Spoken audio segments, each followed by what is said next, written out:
পল্টন ও শাহজাহানপুর থানার পৃথক দুই নাশকতার মামলায় বিএনপির স্থায়ী কমিটির সদস্য মির্জা আব্বাস ও চেয়ারপারসনের উপদেষ্টা আমানুল্লাহ আমান সহ ৪৫ জনকে অব্যাহতি দিয়েছে আদালত।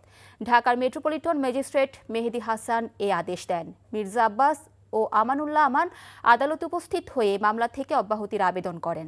আদালত এই মামলার বিষয়বস্তু শুনে তাদেরকে অব্যাহতি দেন। মামলা দুটি দায়ের করা হয়েছিল ২০১৩ সালে স্বৈরাচার আওয়ামী লীগ সরকারের আমলে।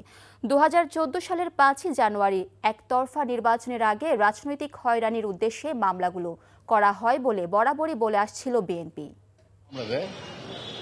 সেই মামলা ২০১৩ সাল থেকে আজ পর্যন্ত, আজকেও ২০২৫ চলছে। আমাদেরকে এই কোর্টে আসা যাওয়া করতে করতে সময় নষ্ট হয়েছে,